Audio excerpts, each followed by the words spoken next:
the other part of the world are far away from where we are now. They have done away with the issue of power. They've done away with the issue of network. They have network all over, electricity is all over. They are trying to conquer the space. You ask yourself, your society you come from, where are we? In Nigeria, in community, we are still battling with power. We are still battling with network. Evidence is shown in the just last 2-3 minutes. So, but I think Muslims should be able to do something. We should think for ourselves. If you think globally, we should act locally. We should be able to say, okay, this is where we are. Let's try to do something. Let me not bother you too much. Very many people are on the Zoom platform, waiting to hear from Professor Idris.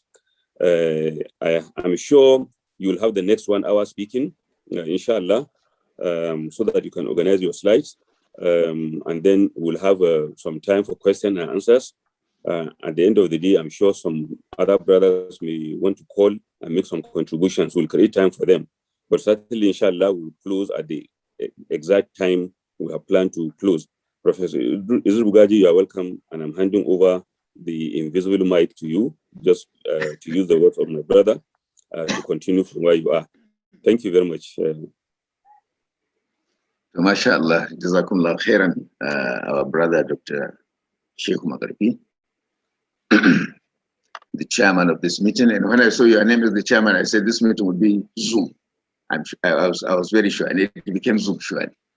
My other brothers, the Amir of the Ummah in Kaduna State, Malan Sabiu, the moderator, other brothers and sisters on this platform, Assalamu alaikum wa rahmatullahi wa barakatuh. Wa alaikum salam wa rahmatullah. MashaAllah, I'm sharing the PowerPoint screen, and I hope it's visible to most of us.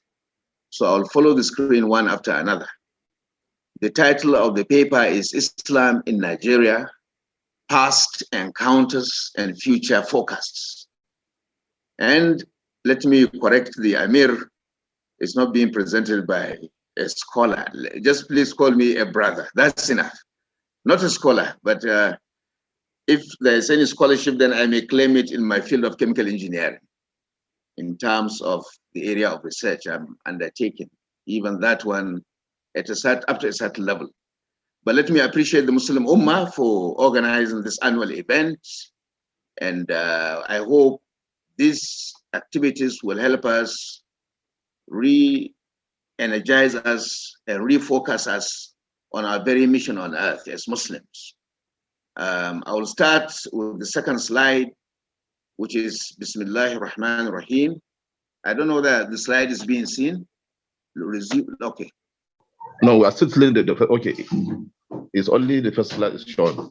Okay. Now we can see now, sir. Bismillahir Rahmanir Rahim. Nahmaduhu wa nusalli ala rasulihil kareem. Wa ba'd. Assalamu alaikum once again. By way of summary, the paper is going to discuss what Islam is, being the fastest and the sorry, the slide is not very clear. The fastest and the fastest growing religion in the world, and unfortunately the most misunderstood. We are also going to discuss about the role of Islam in Nigeria in terms of history.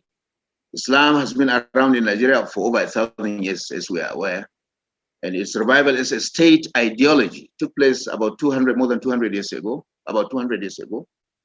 and which lasted for about 100 years. So, in spite of that, we are going to discuss the challenges that Islam is facing today in Nigeria, because the call of Islam is yet to reach many corners of Nigeria.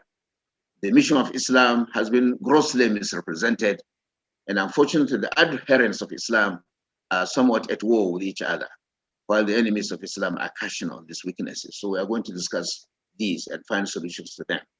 We'll also draw out a roadmap for, the renovation, rejuvenation of the Muslim Ummah here in Nigeria, and that roadmap hinges on a renewal of the Ummah to a renewed commitment to the Deen And to achieve this, I've said there is need to create an acceptable and formidable leadership.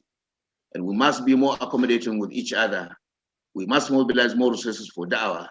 We must establish strong institutions, educational, economic, and political. And we must carry out strategic thinking and planning. And so some of the suggestions in achieving this will also be highlighted in the paper. So this is the summary of the paper. By way of introduction, Islam, as we know, is the religion, ideology, culture, and worldview of about 1.8 billion people across the globe. It is the second largest religion and the fastest growing in the world. People are already predicting the year when Islam will overtake Christianity and become the largest religion in the world. Now, Islam means peace, as we are all aware. In other words, the person who accepts Islam is at peace with the supreme creator of the universe, Allah subhanahu wa ta'ala, and the universe itself. Another meaning of Islam is submission to the will of Allah, the Most High, who had no beginning and shall have no end. He who created space and time, matter and energy, at a time when there was no time, no space, no matter, no energy, with what the scientists call the Big Bang. So this is another interpretation of Islam. So Islam can mean peace. Islam can also mean submission to the will of Allah. I'm trying to define the topics, the words in the topic: Islam, Nigeria, encounters, and forecasts. So that's the definition for Islam. Let us try to define Nigeria. Nigeria was created in 1914 by the infamous amalgamation. I call it infamous because no referendum was conducted across the two protectorates, Northern Protectorate and the Southern Protectorate.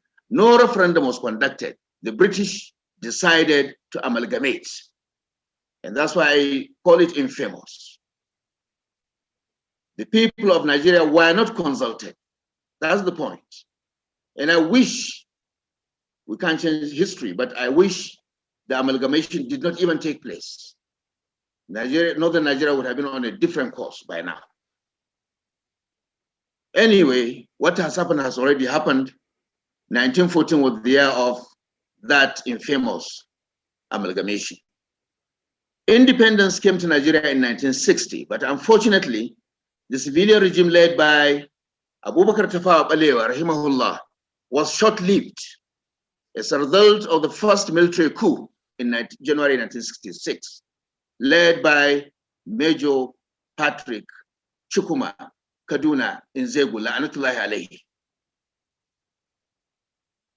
This is a guy who was raised in Kaduna. Even his name is bearing Kaduna. Raised in the north, educated in the north, and he became the first enemy of the north and the first enemy of Islam. Unfortunately, he is even buried here in Kaduna.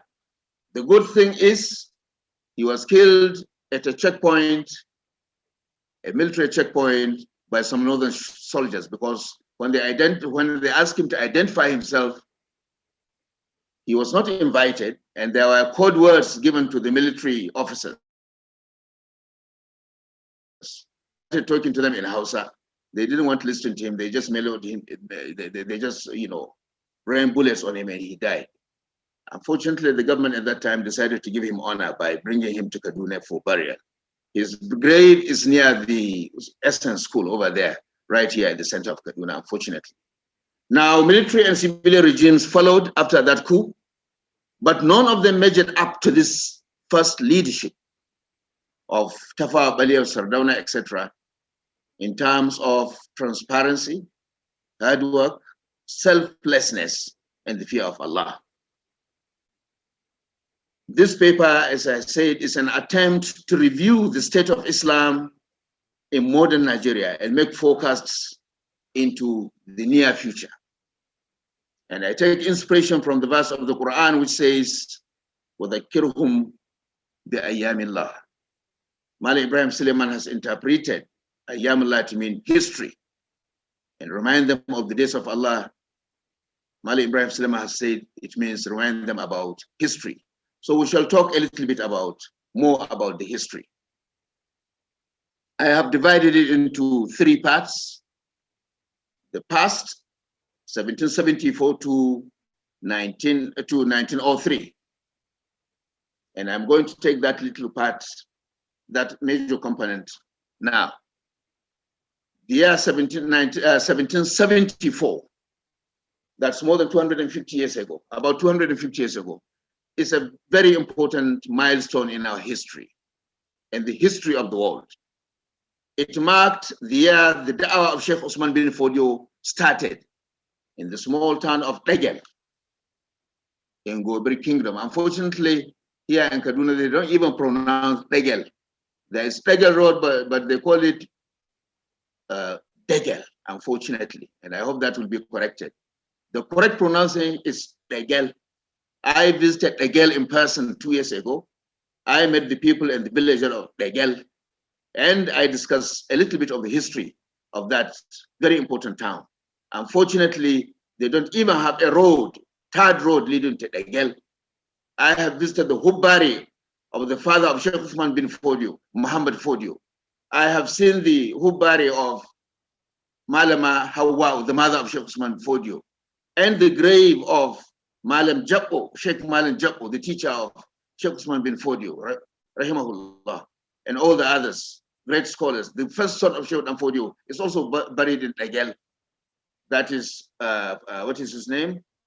What is the name? Saad, the eldest son of the Sheikh, and several other students and sheikhs of the great Sheikh Usman bin Fodio were all buried in Degel. The Sardana of Sokoto has improved the Hubbari of Degel, but the very house where Sheikh lived has been left in ruins. I visited that spot. The only thing standing was the tree near the shade of Banzauri, where Sheikh used to give lessons. They used to hang their school bags on that tree. That is the only thing standing. All others have been allowed to collapse. And I was appealing to those who are close to the Sultan of Sokoto to please let him revive again. Let him go and build even an Islamic school and a mosque again. Let him take water and third road to Degel. And I hope some of us need to find time to visit Degel. It's just close to Guadabawa.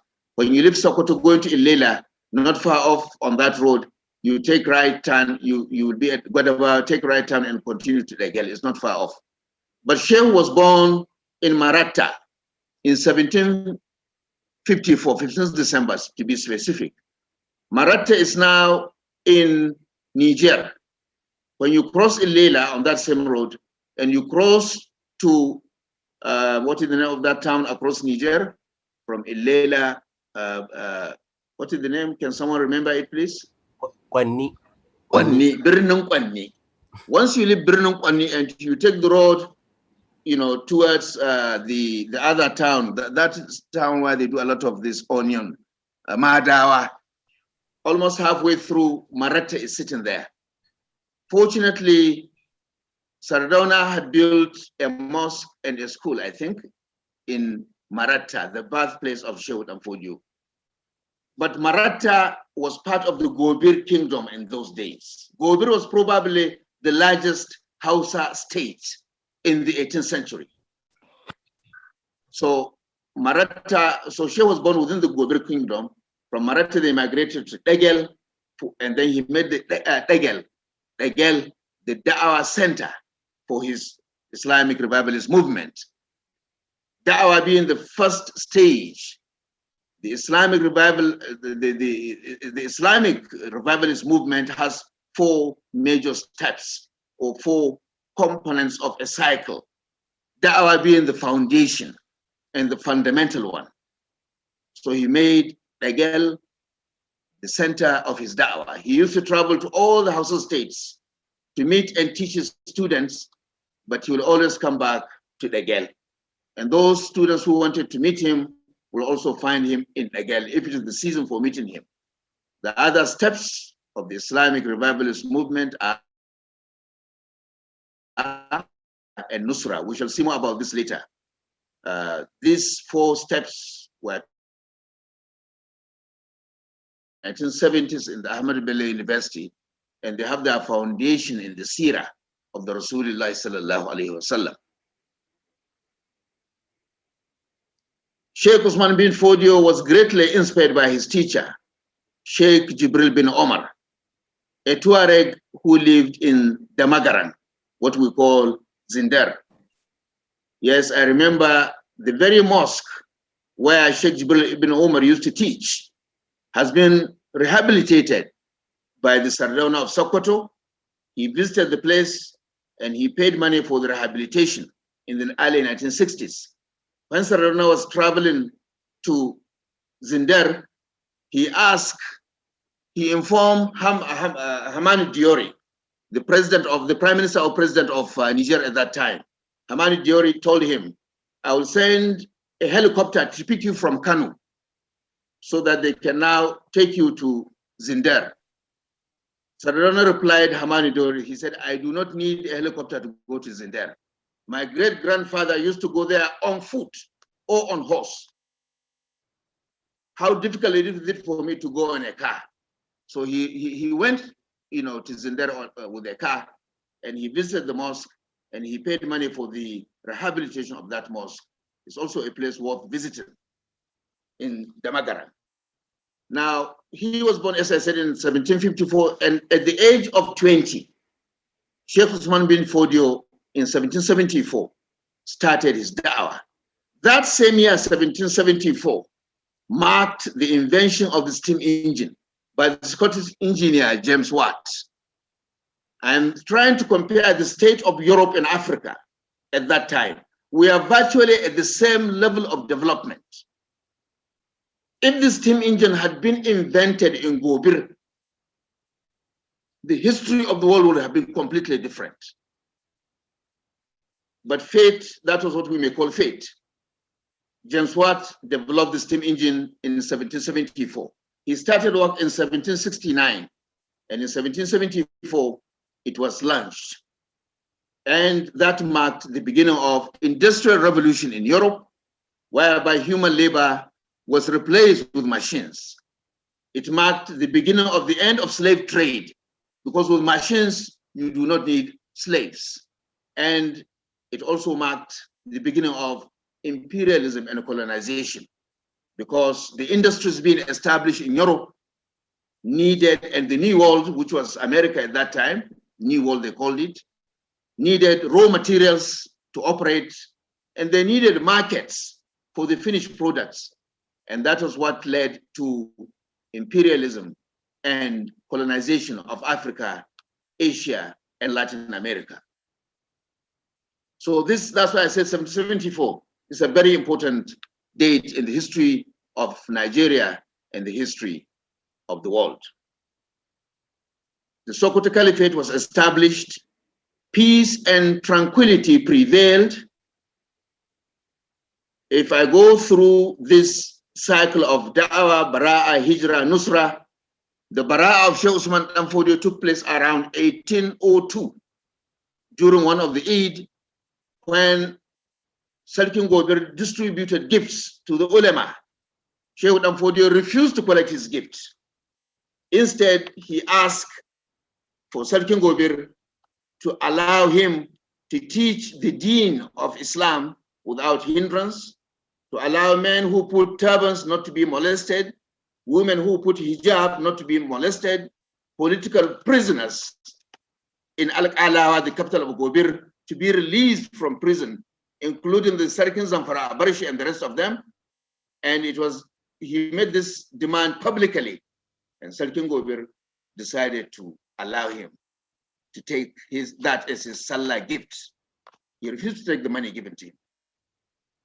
That marked the Bara'ah, because that marked the beginning, a line had been drawn by that. Sarkin Gobir realized this is somebody that must be checked, but that must be stopped. He did not attack Shehu immediately. He attacked students of Shehu, prominent students of Shehu, people like Abdul Salam of Gimbana. Gimbana is not far away from present-day Sokoto. So Sarkin Gobir sent troops to Abdul Salam. They did what they call in Hausa Wasoso. They captured him a slave and his household. They took away all items for him and that of his followers. And not only that, instead of driving them straight to Al-Qalawa in chains, they decided to pass through Degel. Degel was not on the route, but they deliberately wanted to incite followers of Shehu. They passed through Degel, and when they were passing through, the students of Shehu wanted permission from Shehu Danfodio to go and free their brothers. They were ready to go and fight those soldiers of Sarkin Gobir to free their brothers captured by the soldiers. Shehu told them, it is not yet time for jihad. The Nusra has not come. He calmed them down. Abdul Salam and his followers were taken to prison in Al-Qalawa. Sarkin Gobir had a very big prison at that time. So that marked the Bara'ah. The battle line has been drawn. And then Shehu realized the time for Hijrah is also close, was also close. And Shehu wrote that famous book, Jawab Wujub al-Hijrah al-Ibad. And it was circulated, copied, no printing press, hand copied and circulated to all his followers, informing them that the stage for Hijrah has come. And that was how the Hijrah of the Shehu was carried out February 1804. Sarkin Gobir realized Shehu was to go on Hijrah.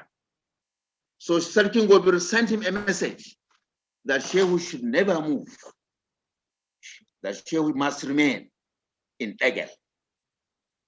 Shehu sent him a reply telling him that he had already made intention for Hijrah and he was determined to carry out his Hijrah, but he said, I will not go outside the kingdom of Gobir. I will make Hijrah from Degel to Gudu. Gudu is also not far off. It's closer to between Sokoto and Kebbi, in Sokoto, but closer to Kebbi border, Kebbi state border. So he said he was going to make Hijrah from Degel to Gudu. The distance was just about 40-45 kilometers from Degel to Gudu. It's within Sokoto state. So what happened then was Shehu, as he moved with his followers, Sarkin Gobir sent an army of soldiers to attack and decimate the entire movement. But by the grace of Allah, Allah Ta'ala repeated what happened in Badr. And the location was at Tafkin Kwato. Tafkin Kwato is in between the road between Degel and Gudu. So Allah repeated the victory he gave to the Rasulullah in Badr. It was repeated on the Shehu. So they were few in number, not very well armed, but they were able to overcome the soldiers of Sarkin Gobir. And after this victory, the profile of Shehu Danfodio and his movement went up across the entire state. And Shehu decided to make that location or a location close to that Tafkin Kwato. And he said this will be the capital of the new Islamic State. And he called that capital Sokoto. So that's how Sokoto came into existence. He asked Muhammad Bello to build Sokoto. Bello moved to Rabah. And from Rabah, he was coming and building the house of the Shehu, the mosque, the grand mosque of the Shehu, the house of the Shehu, and other houses of the prominent leaders of the movement. Shehu decided to make Sifawa the first capital of the Islamic State. Unfortunately, history doesn't capture the role of Sifawa in the formative days of this Islamic State. We always see a lot of issues mentioned on Sokoto. Sokoto took almost 8 years to build. So Shehu retired to Sifa. He did some rangadi around some of the, of the areas of the Hausa land, but he retired to Sifa to receive his students and to give them the flag for the fighting in the different emirates. So that's how the Nusra came, and that was how Sokoto came into existence. And then Sheikh moved there 8 years after the battle, and then thereafter, of course, Sheikh Danfodio died at the age of 62, just like the Rasulullah who also left this world at the age of 62. And that was in 1812 or thereabout. No, 1816. 1816, that was the date. And Muhammad Bello, of course, was made the new Amir al-Mu'minin. And during the time of Muhammad Bello, he established the state, the economic system, the political system structures, the industries. If you go to Sokoto city itself, you'll find different quarters, different industries. Takalmawa, where they were doing takalmi only. Sirdawa, where they were making siradandawaki. Makerawa, they were doing the blacksmithery, and so on. Almost every Hausa state, every emirate was also asked to establish those industries. So they have an industrial policy, agricultural policy.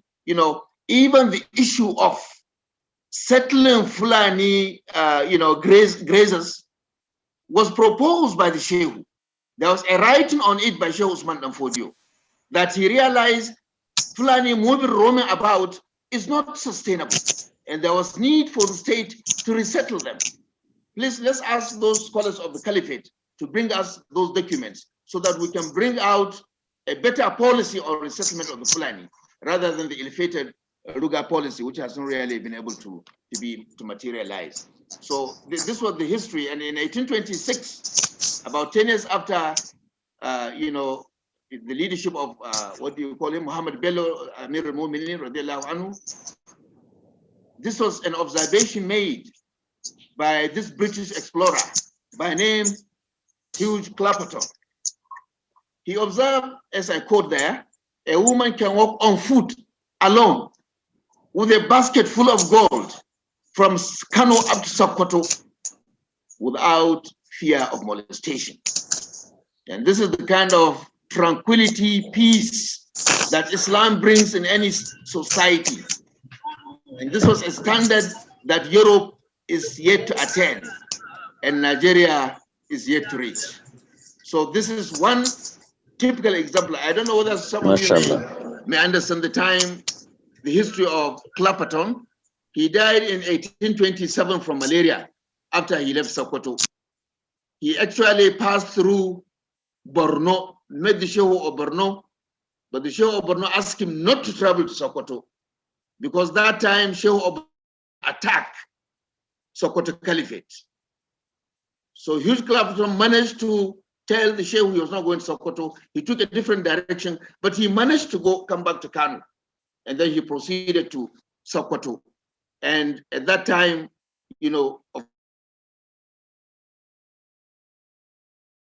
mobilized a very large army to decimate the Sokoto Caliphate because he was very, right from the beginning, even before the formation, he was writing a lot of books and letters to the Shehu, trying to discourage him from undertaking the jihad, that you don't undertake jihad against Muslims.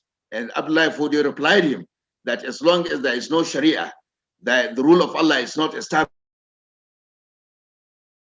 to establish an Islamic order. And that's why Shehu Borno attempted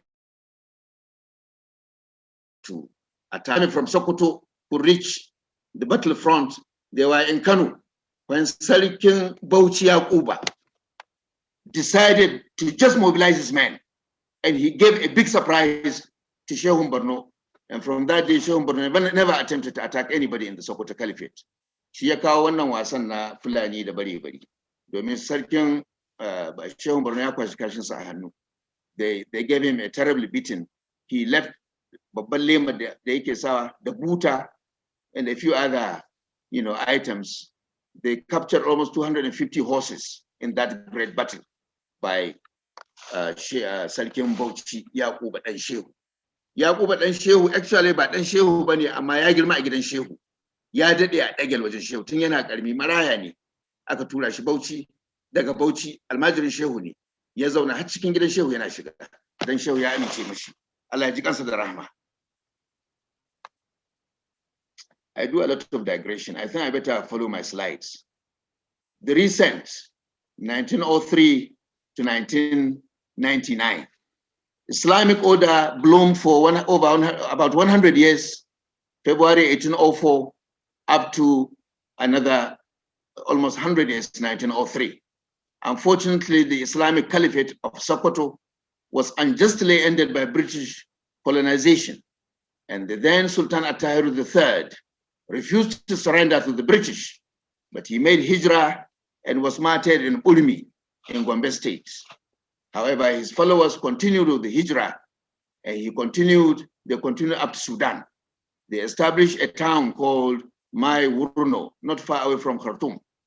They established the seat of Sultan of Mai Wurno, and up to today, the great-grandchildren of Sultan At-Tahir III are the ones ruling in Mai Wurno. You can see the picture, the slide on the extreme top right.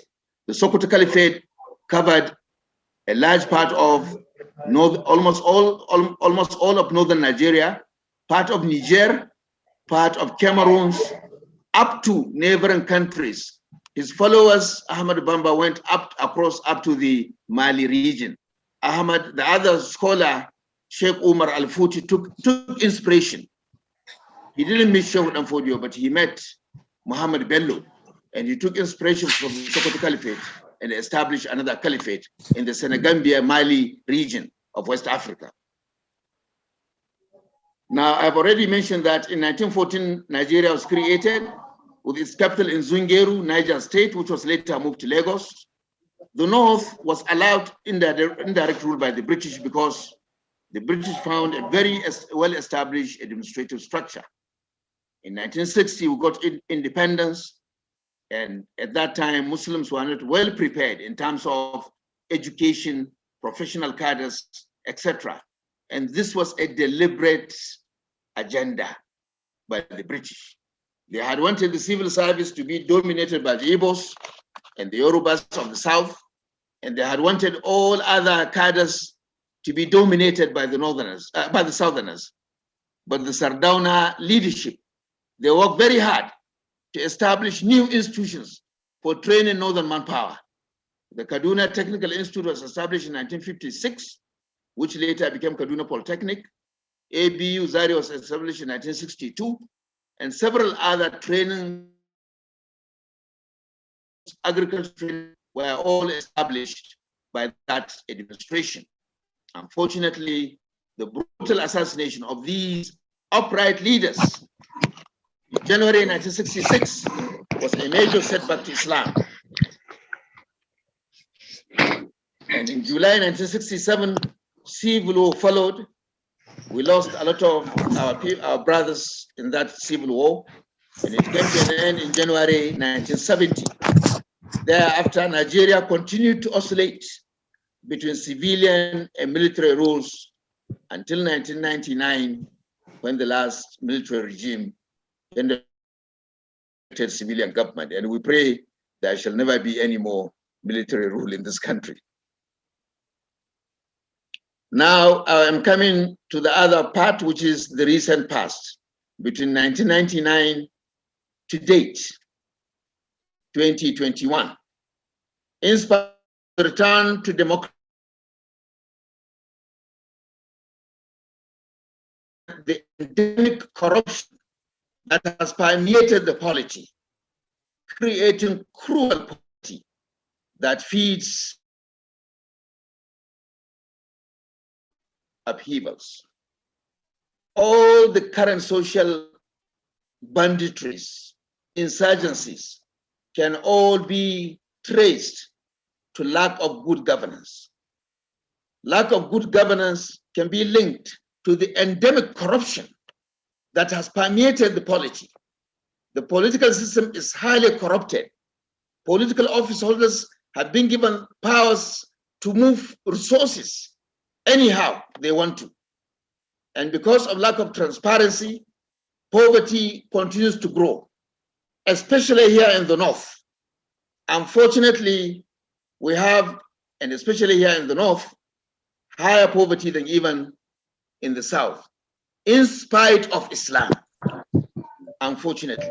And I was wondering, if the north were not Muslims, what would have been the state of our socio-economic condition? In spite of the teachings of Islam, we are still lingering behind. Not because of it, it's in spite of Islam. Nigeria today has one of the lowest per capita income. Is it $2,000? Because if you compare with the enormous wealth of the nation, it's quite low.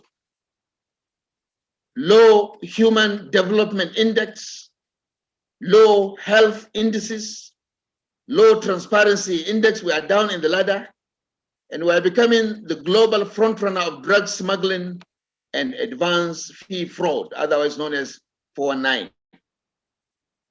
Nigeria has also overtaken India as the poverty capital of the world, with an estimated 87 million Nigerians. The number will become maybe almost 100 by now, living in extreme poverty. Go to reference 5 at the end of this paper. Islam in Nigeria in the last 22 years has also not fared well, with half of that time spent in an unending Boko Haram insurgency, Muslims being its greatest casualties. This is another predicament of the Ummah, the emergence of this Boko Haram insurgency. We need to dissect this issue maybe at another sitting altogether. We don't need to condemn, we need to find a solution to it. If you look at the root cause, the Boko Haram itself is basically an Al-Qaeda movement, even though now they have migrated to ISIS. But when they started, they were part of the Al-Qaeda franchise. Al-Qaeda was started by the late Osama bin Laden, and he has created branches all over the world. Al-Shabaab in Somalia, Aqim in the Maghreb, that's Al-Qaeda in the Maghreb, that's what they call Aqim, Nusra Front in Syria, and different countries of the world. Now we need to go to the root of Al-Qaeda. What created that? And we need to find a solution to that.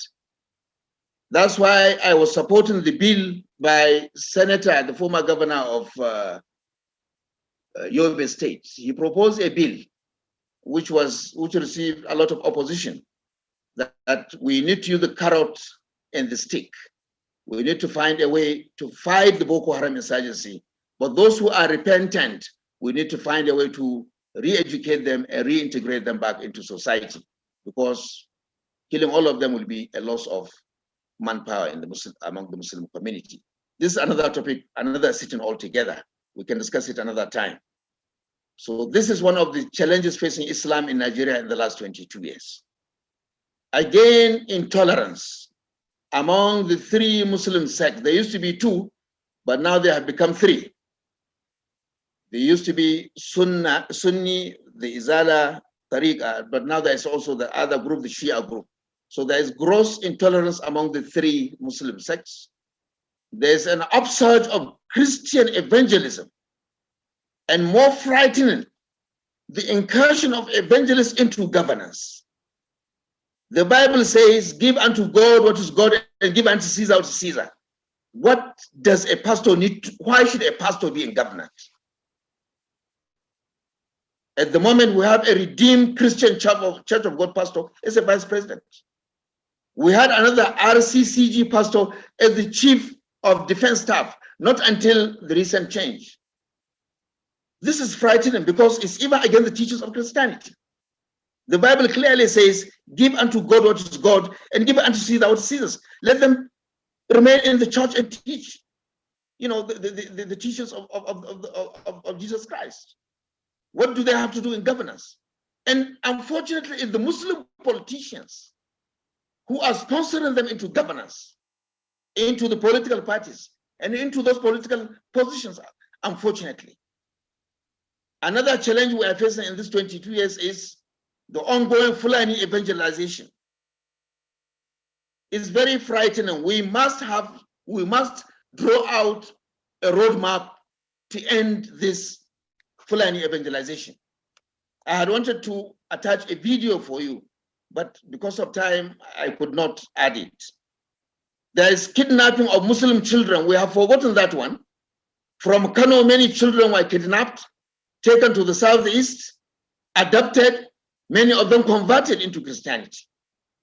All these are pointers to the great dangers facing Islam in a future Nigeria. And more frightening, the continuous growth of poverty and insecurity across the Muslim states due to poor governance, as I mentioned, is not helping matters either. Now, the next slide is about the future of Islam in Nigeria. Nigeria's future shall be determined by a number of factors.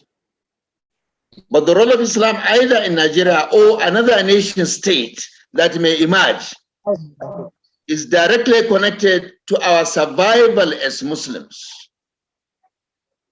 The Quran has already told us, وَلَا تَمُتُنَّ إِلَّا وَأَنْتُمْ مُسْلِمُونَ. Restructuring is high on the agenda. And I doubt if restructuring can ever be avoided. And I would like to support the Arewa Consultative Forum meeting recently, that they are supporting restructuring of the country. But the Muslim North should never allow blackmail to force it submit to this ill-conceived power rotation in a democracy. Democracy is a game of numbers. Let the numbers determine who becomes the president,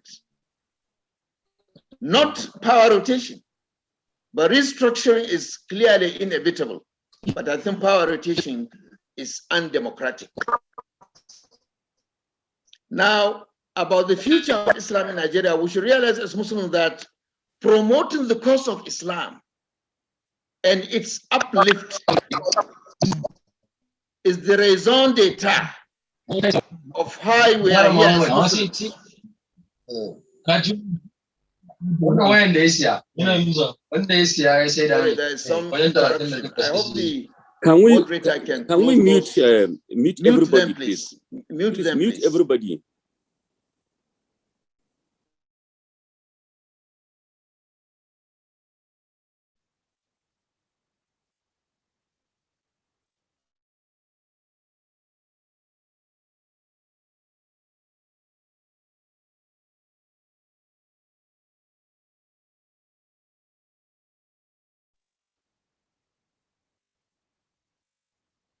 So promoting the cause of Islam and its uplift is the reason why we are here on earth. That's why I say the raison d'etre. Let me use a French word. Allah subhanahu wa ta'ala has already mentioned it.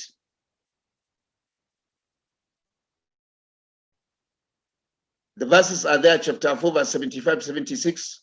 وَمَا لَكُمْ أَلَّا تُقَاتِلُونَ فِي سَبِيلِ اللَّهِ وَالْمُسْتَضْعَفِينَ مِنَ الرِّجَالِ وَالنِّسَاءِ وَالْوِلْدَانِ. Anytime I read this verse and I look at the condition we are here in northern Nigeria, I just feel the verse is just talking directly to us. وَمَا لَكُمْ أَلَّا تُقَاتِلُوا فِي سَبِيلِ الْمُسْتَضْعَفِينَ مِنَ الرِّجَالِ وَالنِّسَاءِ وَالْوِلْدَانِ. So many of the mustadafin whose cry is رَبَّنَا أَخْرِجْنَا مِنْ هَذِهِ الْقَرْيَةِ الظَّالِمُ أَهْلُهَا. If I see the great zulms going on in this country, I say this verse is talking directly to us. And Allah says, وَالَّذِينَ آمَنُوا يُقَاتِلُونَ فِي سَبِيلِ اللَّهِ وَالَّذِينَ كَفَرُوا يُقَاتِلُونَ فِي سَبِيلِ الطَّاغُوتِ فَقَاتِلُوا أَوْلِيَاءَ الشَّيْطَانِ إِنَّ كَيْدَ الشَّيْطَانِ كَانَ ضَعِيفًا. Allah has also mentioned in Baqarah verse 1, Allah those who fight you, but do not transgress limits, for Allah loves not transgressors. This is a kind of moderation.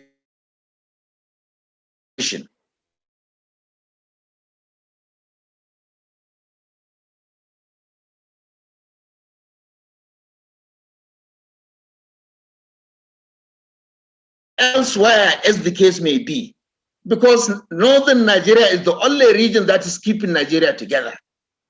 And there is a limit to that. There is a limit to that. So if restructuring creates balkanization, we should accept it. We have solid minerals, we have agriculture, we have human resources to survive. And I'm telling you, those southern states, they will spend all their years fighting each other over oil and gas and whatever.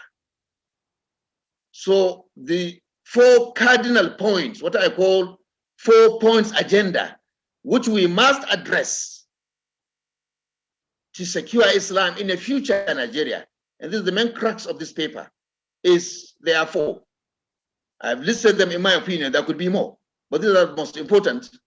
Education and skills acquisition, Muslim family and brotherhood, development of an economic blueprint, zakat and entrepreneurship, and the 4th one, the political front. With the permission of the chairman, I would like to take each one of them one after another.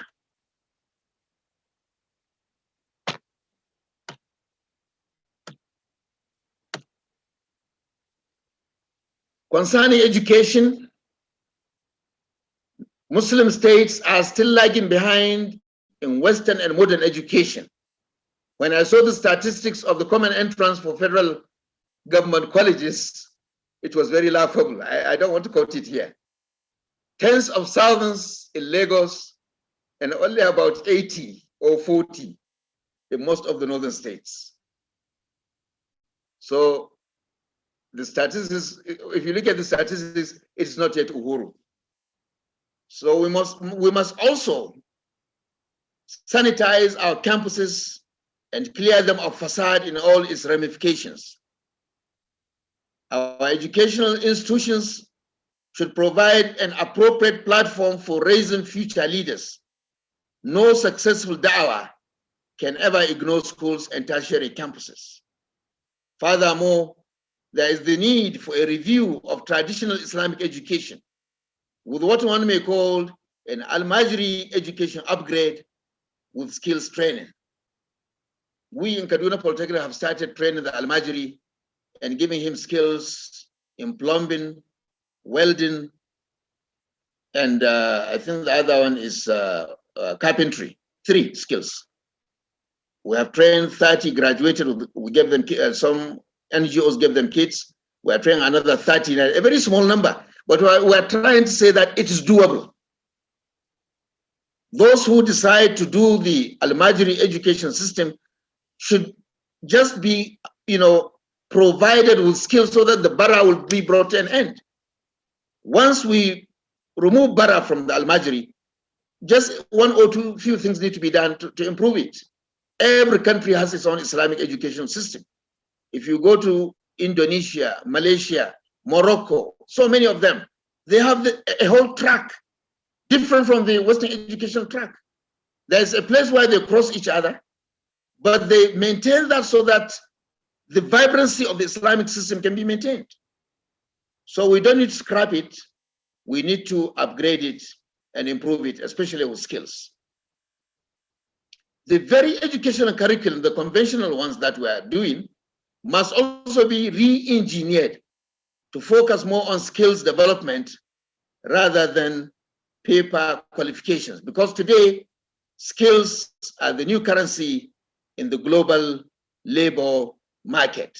Unfortunately, graduates from Nigeria, degree holders, HND holders, they come out without the relevant skills. And therefore, they become unemployable. Otherwise, there are a lot of skill gaps within Nigeria. There are a lot of skill gaps overseas, which can be filled. There's one school in Lagos. They are training young people in automobile maintenance and panel beating.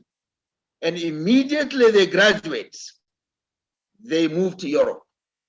They facilitate visa for them to move to Europe because there are companies that require their services.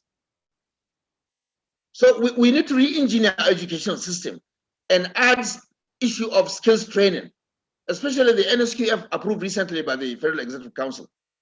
So we need to key into that so that we rejig and re-engineer the entire educational program so that skills can be fully integrated. This is one pillar among the 4-point agenda.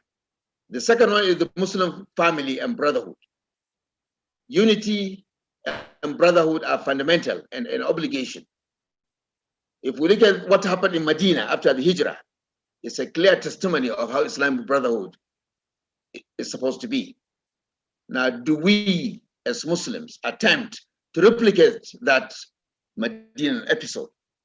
Do we love each other like the Muhajir and the Ansar did?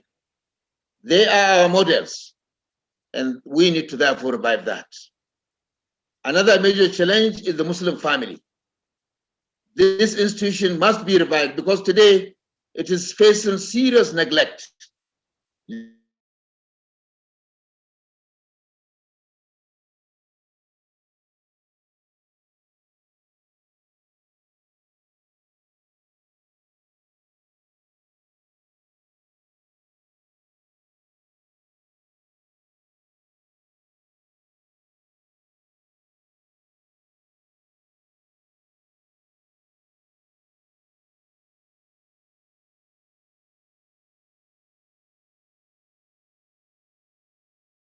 Leading to broken homes, girl child mothers,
Assalamu alaikum once again.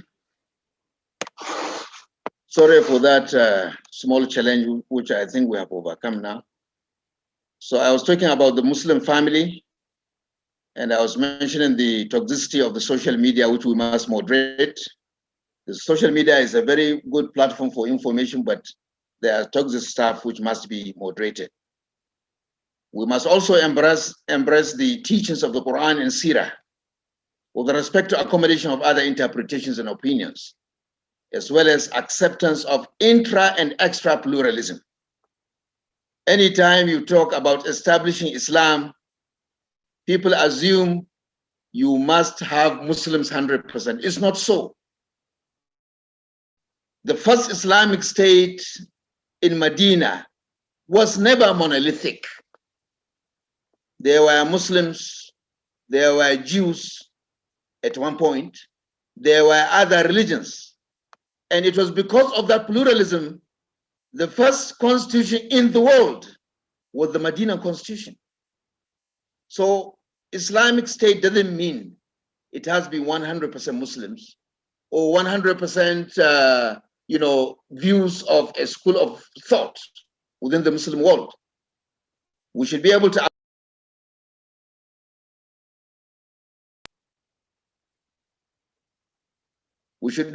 accommodate pluralism within ourselves and with other religions. The next among the 4 points agenda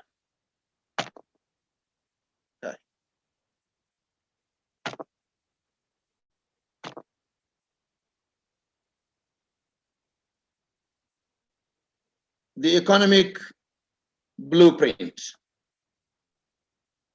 Sustainable economic blueprint is very vital so that, and unfortunately for us, the Muslim economy in Nigeria can be developed on these pillars of agriculture and solid minerals. I put some pictures of some of these, the granite pyramids, agricultural fields, and at the bottom, some solid minerals of northern Nigeria. Without economic empowerment and entrepreneurship,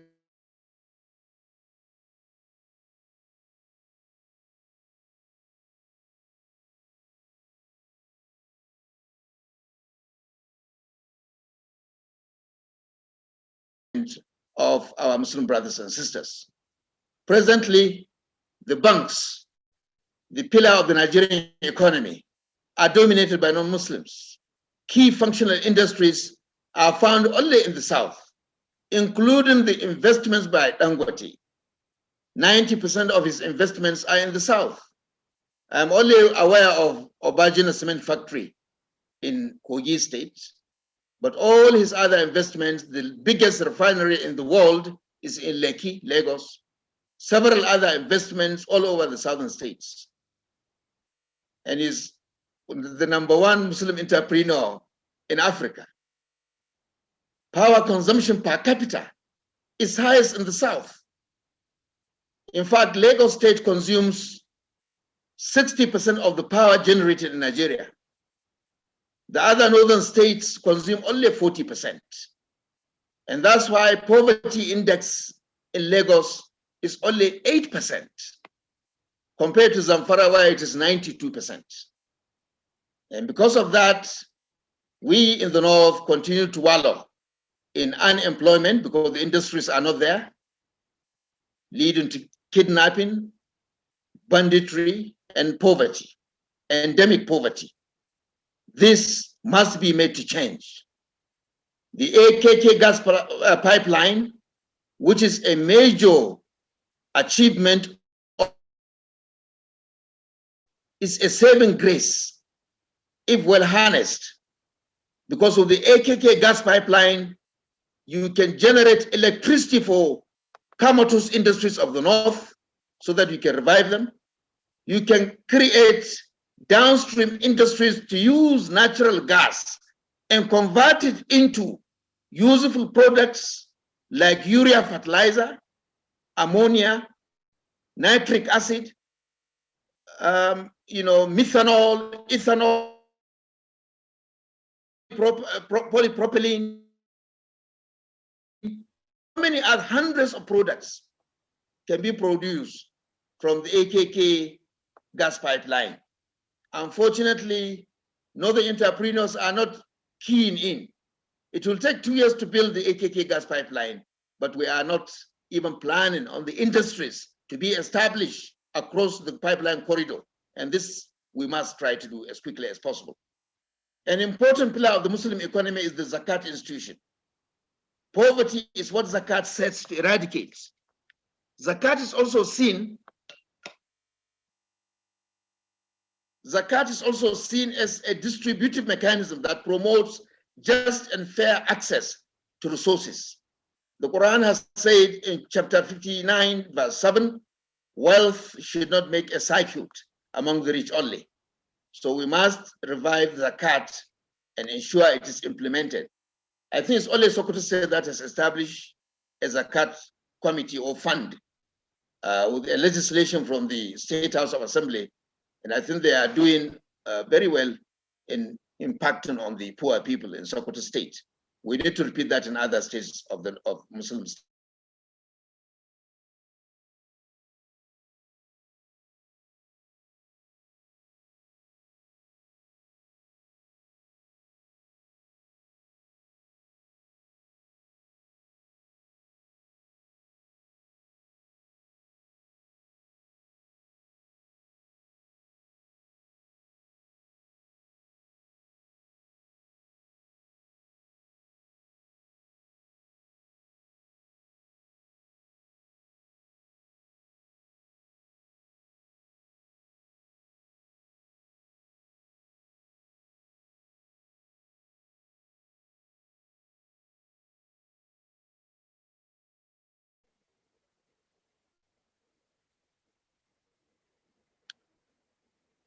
I am recommending that the Muslim Ummah should champion this, establishing an platform for Zakat.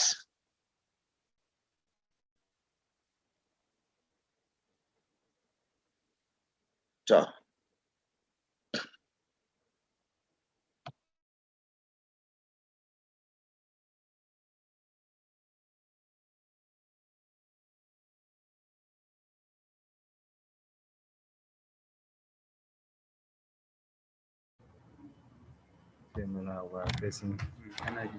Okay, please, we are facing some challenges from the speaker side. So inshallah, from the guest speakers, and inshallah, we hope it will be resolved shortly. Yes, inshallah. Just be with us. I think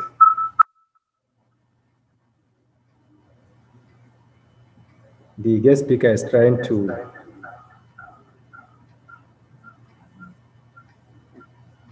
has resolved. No, he's yet to resolve the issue. Inshallah, but trying to resolve it. Inshallah, a few minutes or seconds. Then do I need to call? Regulation.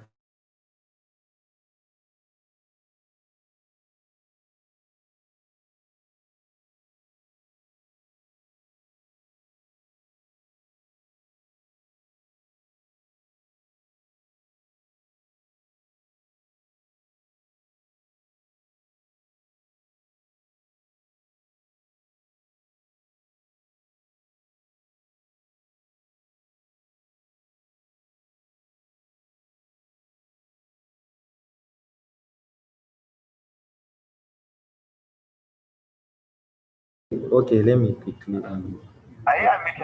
Okay, sir. Why it? Why on meeting as well?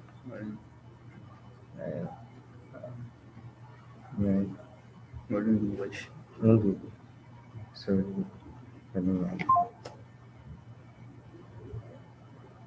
Kagam?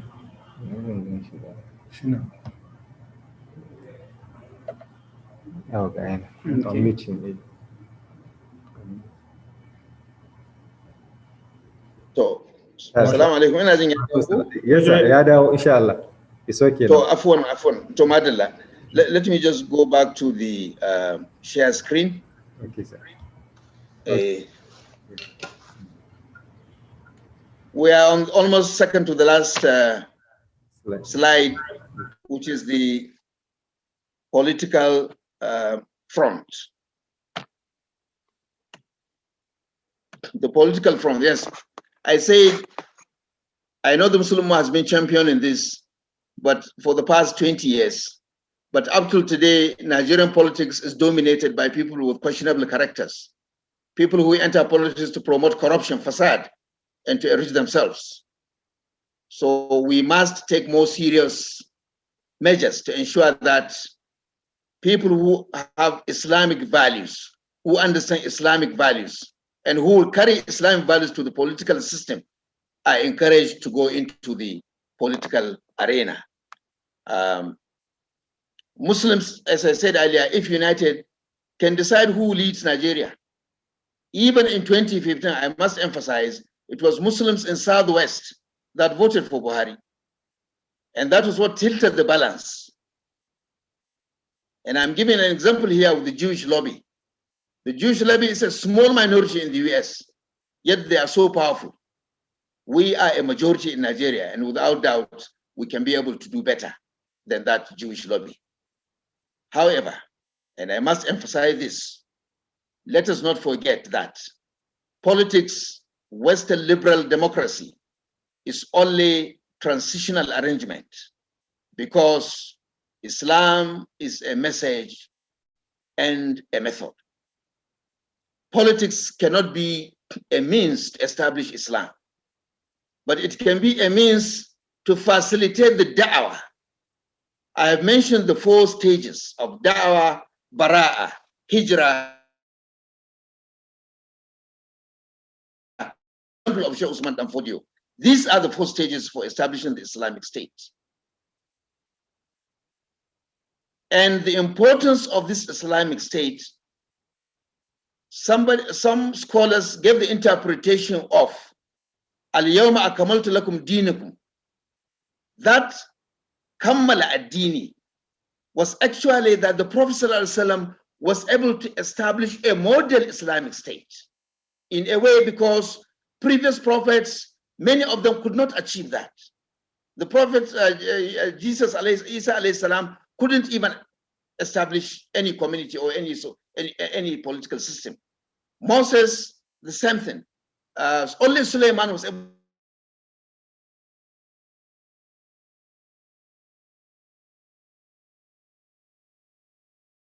economics, the system of social arrangements and whatever was well completed and practically exemplified by the Medinan state. And so thus the ultimate goal of every Muslim to recreate the Medinan state. So Nigerian politics as it is cannot be the means to achieve that. But since we are now at the stage of da'wah, and this is one area where Al-Qaeda has got it wrong. The Al-Qaeda movement, whatever their good intentions, they have not done enough da'wah, and they jump into the last stage. Sheikh Danfodio spent 30 years doing da'wah, 1774 up to 1804. The Prophet ﷺ spent 13 years doing da'wah in Mecca before the Bara and the Hijrah to Medina was carried out. So in as much as we need to join politics, we need to also be careful that Islam has its own method. If you will allow me to give some examples. During the last Arab Spring, our Muslim brothers in Egypt under the Muslim Brotherhood were able to be elected through Western liberal democracy.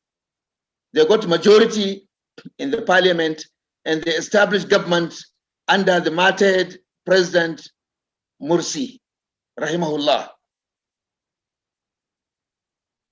The same thing was Tunisia. But if you look at the Al-Nahda party in Tunisia, they did not make an attempt to establish an Islamic order immediately. Rather, they went into coalition with some secular parties, because Rashid Ghanouchi's party realized the space they needed was more for da'wah. There was no need to move and take over and establish the system that they had always enshrined to. Now, I'm not blaming Muslim Brotherhood in Egypt, but I'm just trying to compare the two. And you can see Al-Nahda party is still powerful in Tunisia. Unfortunately, of Muslim Brotherhood in Egypt, of course, it's facing a lot of challenges, which they will overcome with time, I'm sure. It has happened before, during the time of Jamal Abdel Nasser and the rest of them, during the martyrdom of Sayyid Qutb and the rest of them. So I'm giving this to emphasize to our brothers going into politics that this is a transitional process to facilitate da'wah, but it cannot be a process for the establishment of the Islamic State, which should be the aspiration of every Muslim. Let me conclude, Mr. Chairman, sir. Let me round up. In conclusion, my brothers and sisters, I would like to appeal to all Muslims, the ulama, the elites, and other professionals to give deep reflections to the issues raised here and act quickly. Let us not forget that we shall undoubtedly all be made to stand before Allah to give account of these matters on the day of judgment, the day which the Quran described as Yawm Tubla Sarair, Rana Turan Asiri, Allah Rupaman Asiri. Allah subhanahu wa ta'ala had already promised to fulfill the mission of his deen. Wallahu mutimma nurihi, walau kariha al-kafirun. Chapter 61, verse 8. And it's now left for us to join the struggle and be counted among the Ansarullah. Man ansar, qala Isa ibn Maryam lil Hawarin, man ansari ila Allah. Qala al Hawariyuna nahnu ansar Allah. So we pray we'll be counted among those Ansarullah.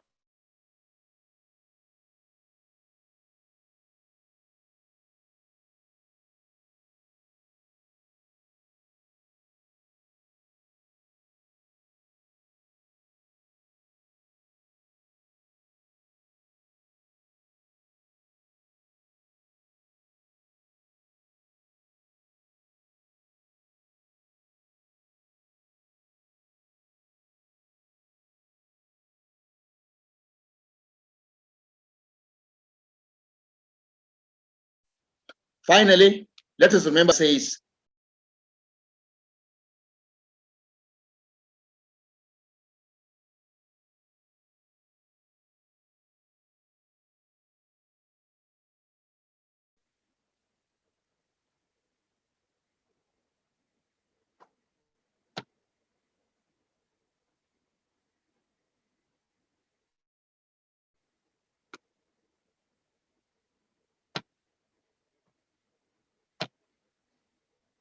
Assalamu alaikum once again.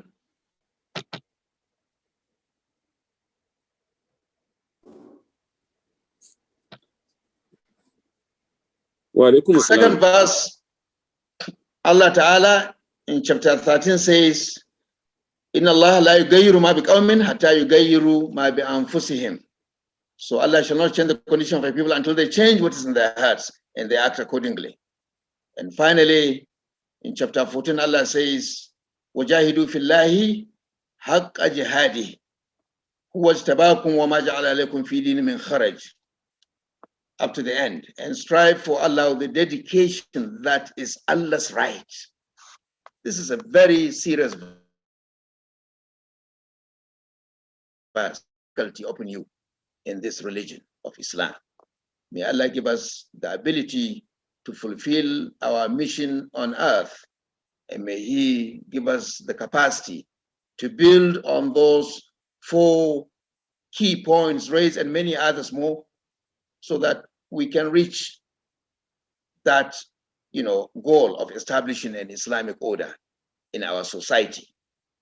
أقول قولي هذا وأستغفر الله العليم لي ولكم والسلام عليكم. The references are given. Some of the books are there, and I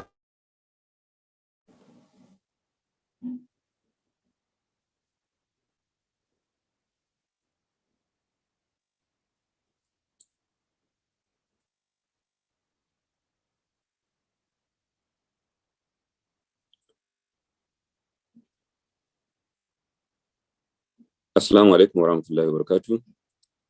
Alaikum assalam wa rahmatullahi wa barakatuh. Thank you very much, our brother, Professor. Like say barakallahu fikum. Ramadan Kareem. Ramadan. Assalamu alaikum wa rahmatullahi wa barakatuh. Alaikum assalam. Wa alaikum assalam wa rahmatullahi wa barakatuh. I cut you short, thought that you're finished. Thank you very much, our brother, Mala Idris Bugadi, for this very, very well thought-provoking presentation.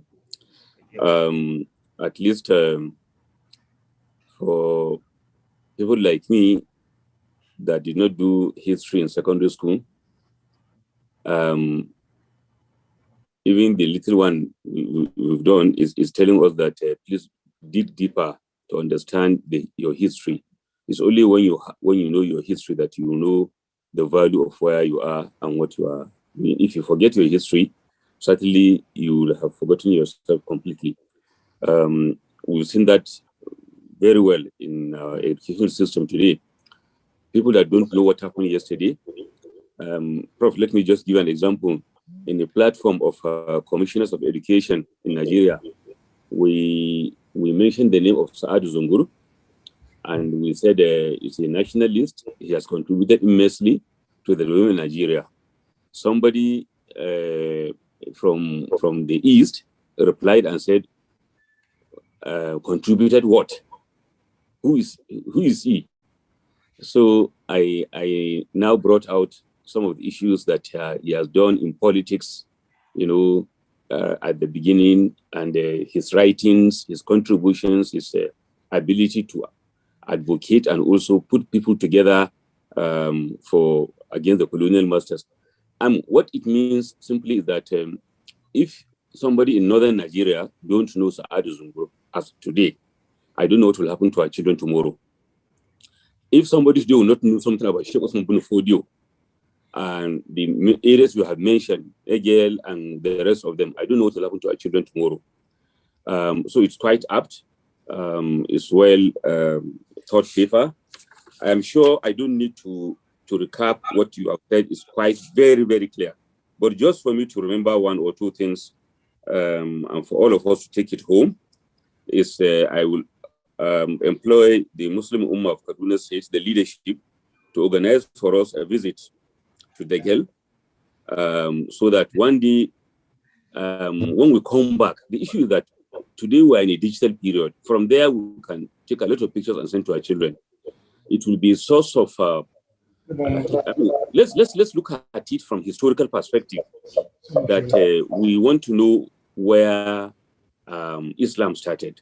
We want to know where Sheikh bin Fodio started. We want to know it's in our country. If others from other parts of the world will come to Nigeria to look for that space, I don't see any reason why those of us in Nigeria, particularly in northern part of Nigeria, will not be able to do that. Secondly, I also want us to note these two dates, 1754 and 1774. They are two important dates. One extremely important to us as Muslims, the 1754, and 1774 is a date for the world, but at least for Muslims, 1754 is a key date. When somebody was born, that was the date somebody was, the year somebody was born, who has changed the whole lifestyle of northern Nigeria and beyond. And I think we need to do that. And Malam has brought one key paradigm of the spirit of Islam: Da'wah, Bara'ah, Hijrah, and Nusra. And that's why I'm challenging the Muslim Ummah as we are today. I'm challenging MSS, I'm challenging Islamic organizations. We do a lot of ceremonies. We are very good in ceremonies. Staging programs to award honors and plates to Muslims that are in positions. We want to honor you. We want to honor that. We have abandoned the cause of da'wah. The Quran is telling us,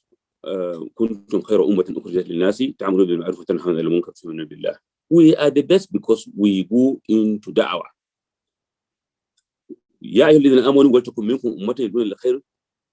This call for us to go into da'wah, to spread the gospel, the gospel of Islam is what Allah has created for. If you abandon it, whatever you do after that, it's just you are scratching the surface. So let's see, how do we revive our da'wah situations? The da'wah we go to our secondary schools is dead. If I say it's dead, I mean it, because it's not sustainable. What we are doing is not sustainable. We scratch here, we live over there. So we leave the students in the secondary schools without knowing what MSS is all about. Talk less of coming to graduate to Ummah. He has raised 4 fundamental points agenda. I don't need to repeat them, but I want to mention them. The education and skill acquisition is key. That's where I started. Muslims cannot have a voice if we don't control the skills we have in our environment. You cannot have a voice when you don't have the skills of doing anything. You call a Christian to enter the mosque, to see your electricity, to see your to repair your electric faults, your refrigerators, your ACs, and when you can also learn it. That's my issue. Why is it that we don't want to go and learn? Why? We have the second one he raised, which is fundamental, is Muslim family and brotherhood. We have abandoned that. We have abandoned that. Even among the leadership of the Ummah, how many of us know each other very well that I can testify, I can stand before anywhere to say, I can speak on Malam Sagir, I can speak of Malam Suleiman, I can speak of Malam Thabit, I can speak of Malam Wani. What do I know about you? What do you know about me? How do you build the scholar? The brotherhood when we don't know each other? How do we build that? Our families don't relate. We don't relate to each other. These are things I always raise when we meet, and this is part of brotherhood. There is no way we can build that without knowing each other, without coming closer to each other. We don't know ourselves. We don't know what we are doing. We don't know our concern. We only meet at celebrations. We only meet at programs. We need to go beyond that. And I think the issue of the third one he raised, which is the economic front, which is very key. We particularly during the month of Ramadan now, we use the Ramadan for begging. We use the Ramadan to go and report Allah to our brothers and sisters. I can say Ramadan yazo. So instead of looking at the barakah of Ramadan, we are looking at Ramadan as a means of reporting Allah, telling Allah that we are poor, telling others that Allah has made me poor, so help me. Telling others that since it's Ramadan now, it's your responsibility to give me gero, to give me this, to give me that. And I rest my case that since it's Ramadan now, you must do it for me.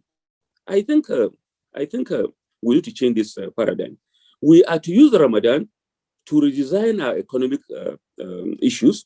Where we spend 2,000 naira per day in our feeding, we should reduce 1,500 because of the Ramadan. But again, we have used Ramadan to raise our cost of living, to raise what we want to eat, to put 2, 3, 4, 5 dishes before us, which we cannot finish. We are defeating the purpose of Ramadan, my brother. So the economic front is very critical. I want to inform our speaker and other brothers, we have e-platforms for Zakat. A lot of our brothers have made a very good attempt on that. I have seen some advertising on Sunnah Global TV. The advertising, so you can go online and pay your Zakat. But it is not just the payment. It's the issue of how do we mobilize ourselves for the payment? How do we mobilize ourselves? How do we remind ourselves that we should pay? If you don't have enough resources to pay Zakat, some of you have resources that you can support others that they can get out of poverty. The last but not the least is the politics. Among us, we have issues. Those who want us to completely do total bara'a with this politics, and those who want to 100% just join without being conscious of why we're joining. I want to employ the Muslim Ummah, particularly the leadership. These four agendas need to have a special day for discussions. We need to organize special days, special lectures for each of these 4-point agendas. They are very, very critical. I hope one day we'll invite Malam Usman Bugaji. He has his own ideas about the politics. We've had discussions with him. I may disagree with some of his propositions, because I don't see anything we can do with the current parties. They will never allow any person with integrity to go through them and excel. But again, that's the only ladder available now. So, Brother Idris Bugaji, may Allah in His infinite mercy reward you abundantly. Our brothers that have organized this Zoom lecture, may Allah reward you also abundantly.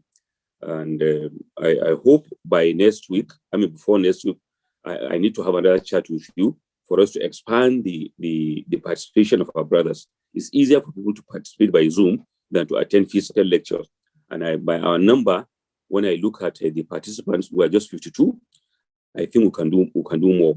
We need to find a way of inviting others to join us by very serious. We use the social media positively now. We can use it to invite people for this lecture. Having said that, I'm sure the next agenda is for if there are people with comments and questions, so that Mala can respond. Can unmute people? You can do that by raising your hand for us to see you. You can do that, and also when you do that, then you can be unmuted for you to speak. May Allah reward all of us abundantly. Assalamu alaikum wa rahmatullahi wa barakatuh. Wa alaikum assalam wa rahmatullahi wa barakatuh.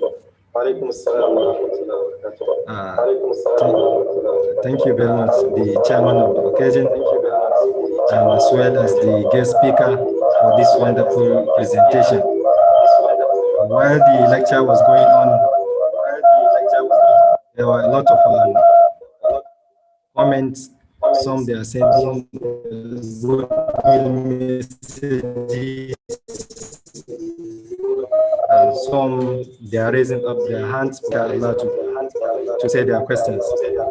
There are some brothers also and sisters that join us far away from US, some from Nairobi, Kenya, some from Malaysia and other countries, even Thailand.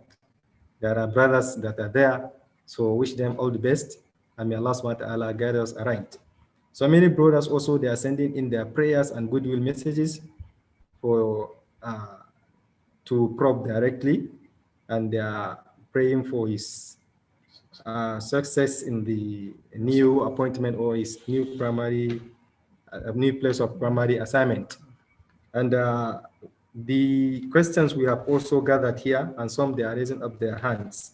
But for the issue of visits or visitation to the girl, yes, I think the Amir and Ummah is here, and he has heard the comment by the chairman of the occasion, which inshallah it will be organized. And so many people also make a comment that they will be glad to be part of the visitation, which inshallah I believe the issue will be looked into. And another important message also there is Wazirin Garki, which is also here. He joined the meeting, and I was told from the message that he will take the message to the national headquarters, NIC, which inshallah they will also join in facilitating the visitation. So we hope this visitation will come very soon, maybe after Salah or any time as the headquarters organized, inshallah. So we can see the first person that has been raising his hand is a brother, Rahman Abakar from Malaysia. He has been Brahman Abakar from Malaysia. Should unmute so that you can, yes, you can say your question. Then after that, we have the former National Amir, which will be given chance, and there are others. Now over to Mala Brahman from Malaysia. Okay, thank you very much. Thank you very much. Assalamu alaikum wa rahmatullahi wa barakatuh to you all. Thank you, Prof, for this very informative lecture about the history of Islam in Nigeria, which is actually the topic for today's discussion. And as for the chairman, he has actually captured all the 4 agendas that the presenter has mentioned as a solution if we should go about restructuring or balkanization of Nigeria, which is about education, skill acquisition, Muslim family and brotherhood, development of economic blueprints, zakat, entrepreneurship, and the political front. So now going forward, if I may ask, the MSS and the National Islamic Center, Nigerian Supreme Council for Islamic Affairs, Jama'at Nasrul Islam, have been in existence, and all the people presenting the solutions are part of these bodies.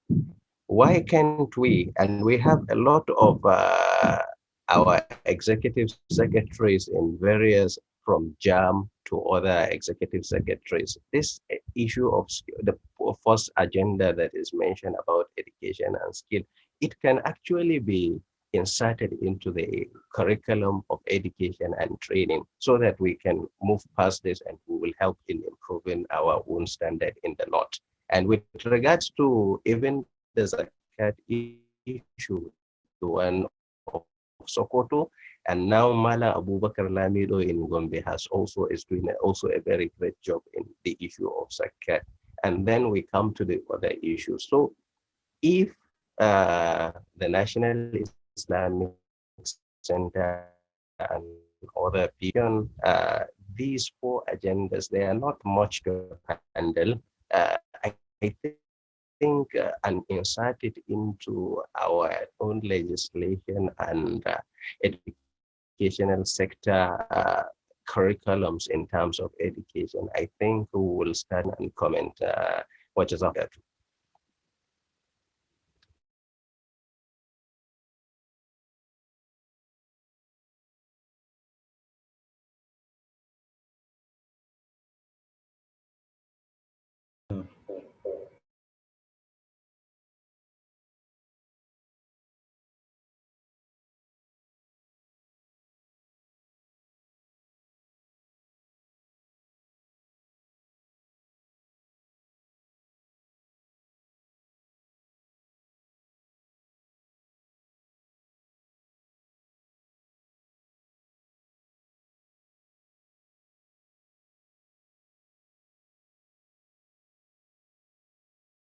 Of course, he has taken us back memory lane where we're coming from.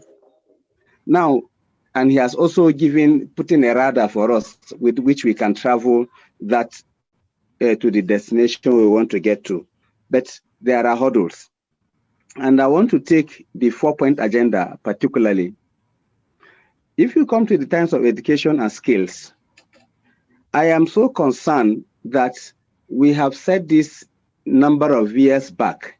And in fact, concerned Muslim brothers and sisters have even gone into educational pursuit and even established schools. But yet, we are still not getting it right. Our schools that we have established today are going the same way that other schools that we have established our schools to correct are going. So I think something is fundamentally wrong. That it is not about establishing schools to pursue a system of education that will have both knowledge and skills, but that we are not getting it right at all. If you come to the economic aspect of it, the same thing, we have been gingered and been engineered in the past to do this, but yet we found ourselves either not going into it at all or going and falling and never standing up again. If you come to the political front, in fact, that is where we have the greatest challenge, because all those that have gone in the past have just gone like cube of sugar being thrown into water, and they have dissolved and disappeared. You don't even see anything about them again. So some of us that are hoping or that are joining are afraid that what is happening? Is it that the system is not that compatible that I cannot go in and remain what I am? Or that something is fundamentally wrong with our preparations before we go into the system? So I think there is a whole lot of requirements and preparations that we need to do.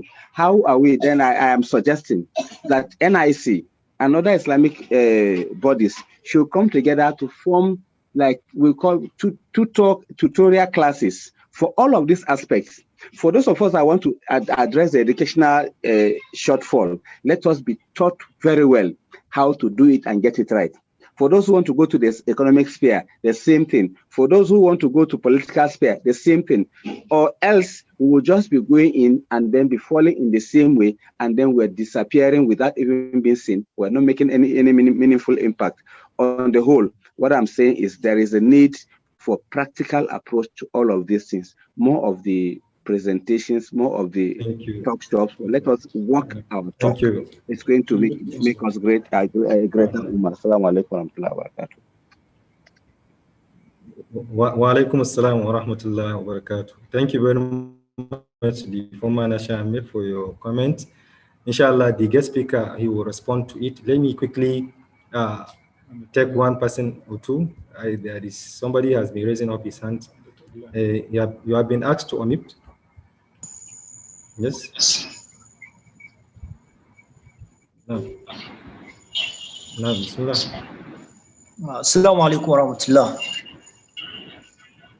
Wa alaikum assalam. Alhamdulillah, the presentation is very wonderful presentation. I really acknowledge the presenter. My observation is concerning the issue of MSS Dawah. We really left behind, even though the chairman of the occasion has made mention of something concerning it. But if we go down to our branches, that is the higher institutions and secondary schools, we realized that most of the money that has been gotten from students, the MSS usually spend it when it comes to their send forth, instead of utilizing it in a right way. I don't know whether the presenter will at least give us a highlight. How can MSS be transformed in terms of da'wah? Assalamu alaikum. Move to Dr. Abdullahi. Dr. Abdullahi Mekudi. Dr. Abdullahi Mekudi. Assalamu alaikum. Wa alaikum assalam. أعوذ بالله السميع العليم من الشيطان الرجيم بسم الله الرحمن الرحيم. First, I have to thank Almighty Allah for sparing our lives to witness this presentation. Actually, our brother, our rector, our new ES professors presented a lot of things. This presentation has a lot of challenging areas, a lot of challenging phases that I think we need to be practical in this approach.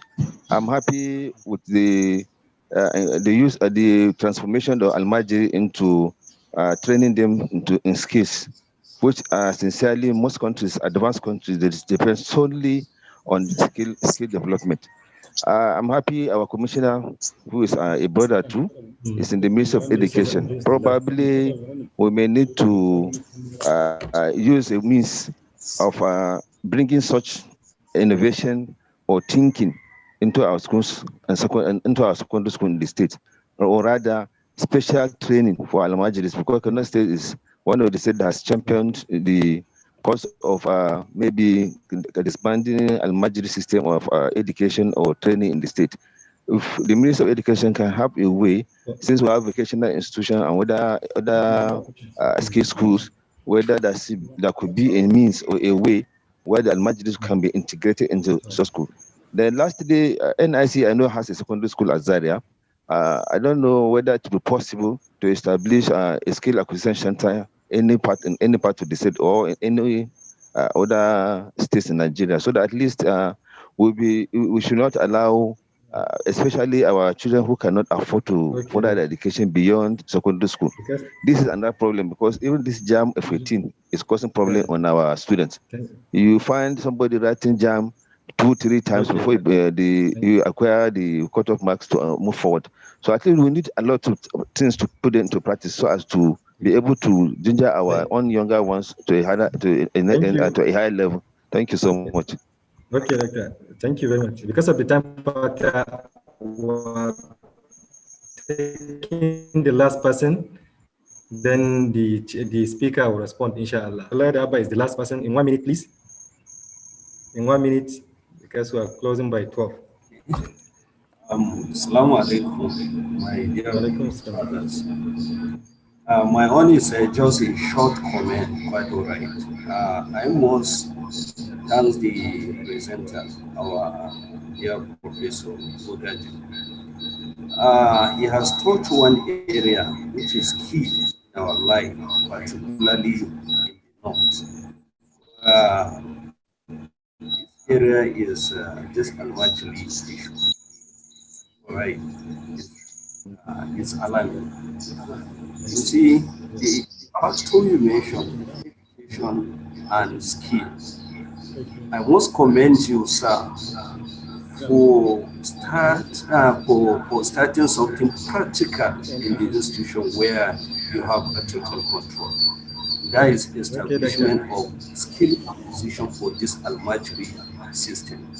I think if this thing can go, hello, can you hear me?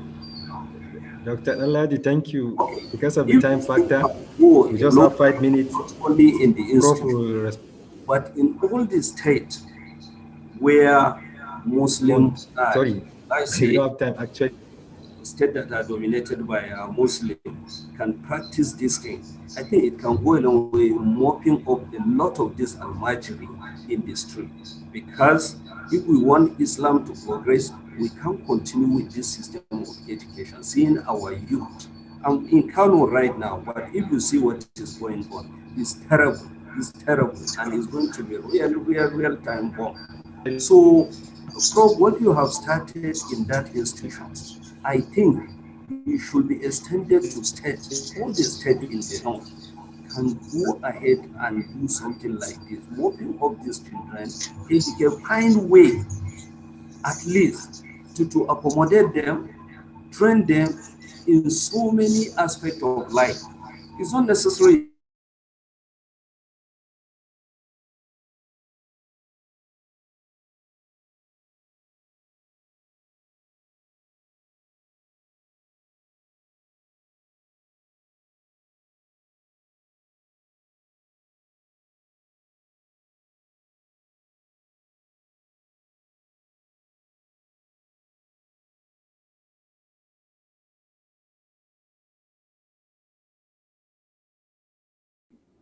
Down to the moderator and the other speakers. I think most of the points they have raised are more of contributions. There are only 3 points maybe that may require further response from me, but there is no time. I wouldn't talk much. One of them was walking the talk mentioned by the Amir. I am throwing that challenge to him as a former IBM. Let him bring out how to walk the talk. I agree with him, but let him please at another Zoom maybe was a way out. Then the second is MSS and Dawa. Yes, I agree. We must reposition MSS today. That's the most important work now. And for the next 20 years or so, that's the area we should concentrate on. Building Dawa, building institutions, and spreading the message and getting people to understand really the proper understanding of Islam. And then the third point is on skills training. This is a very important area also. And I think we have to work together at both the national and the state levels to reinvent vocational education. Nigeria has a lot of potential to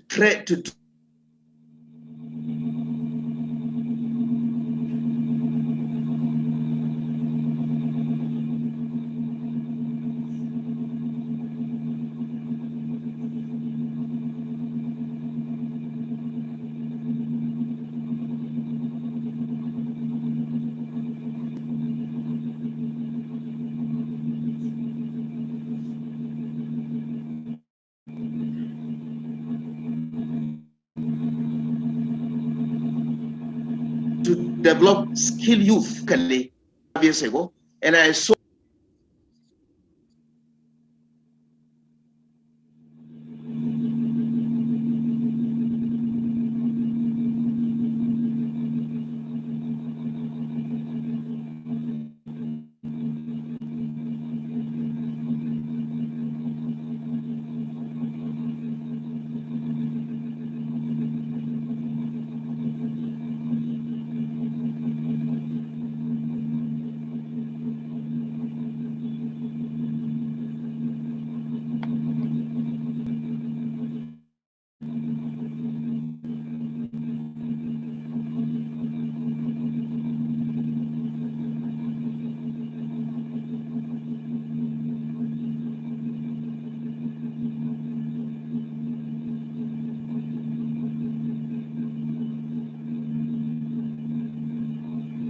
I think we are almost done. We pray that Allah will guide us through. The only point that I found very exciting is this visit to Dagel. I would encourage it, and I can even give you some contacts on people who will guide you through to Dagel. Inshallah, anytime you are ready. My great-grandfather was a Mutagel, and that's why I went to see my distant. So that is why, and I think it's a very interesting place to visit, and I hope it will open our eyes. So visit Sifawa, the first seat of the Caliphate. So, ta'ala wa barakatuh.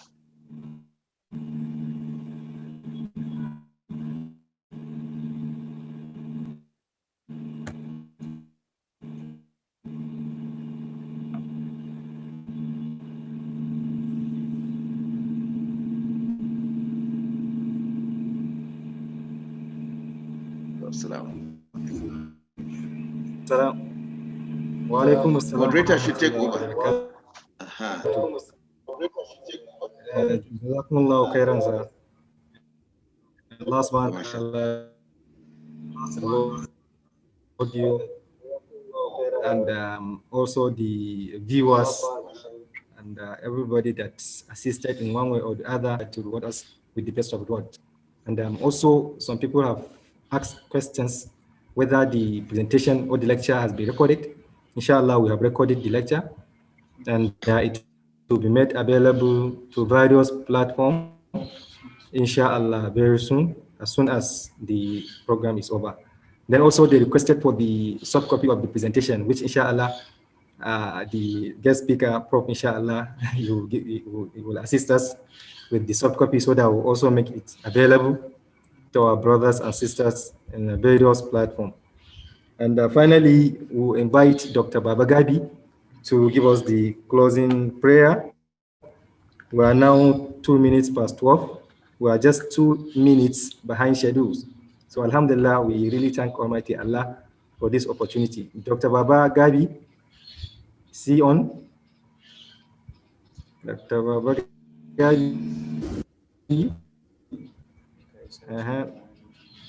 Dr. Babagabi should give us the Babagabi. Now, Dr. Babagabi. Assalamu alaikum. Wa alaikum assalam wa rahmatullah. Okay. Assalamu alaikum wa rahmatullah. Wa alaikum assalam wa rahmatullah. Alhamdulillah. Jazakumullahu khairan. We are most grateful. We thank Allah subhanahu wa ta'ala for this opportunity. And we thank Prof for the presentation. May Allah subhanahu wa ta'ala reward you abundantly. Sallallahu ala nabi kareem. Amsala Muhammad wa ala Muhammadin. Wa sallallahu ala Ibrahim wa ala Ibrahim wa ala alamin innaka Hamidum Majid. ربنا هب لنا من ازواجنا وذرياتنا قرة اعين واجعلنا للمتقين اماما. ربنا آتنا في الدنيا حسنة وفي الآخرة حسنة وقنا عذاب النار. توفنا مسلمين وعليكنا بالصالحين. اللهم ارزقنا عند وفاتنا بقول لا اله الا الله محمد رسول الله صلى الله عليه وسلم. سبحان ربك رب العزة عما يصفون وسلام على المرسلين الحمد لله رب العالمين. آمين. Wa alaikum assalam wa rahmatullah. Jazakallahu khairan. May Allah subhanahu wa ta'ala accept our prayers. Finally, we just have one announcement. In the next 2 weeks, there will be physical lecture, which is also will be organized by National Islamic Center, Kaduna State Branch, and the venue of the lecture will be Kinkinau. That is Quranic Recitation Complex, Kinkinau, inshallah, in the next 2 weeks. So we use this medium to inform our brothers and sisters. Later on, inshallah, flyers and posters will be made available to various platforms. Wassalamu alaikum wa rahmatullahi.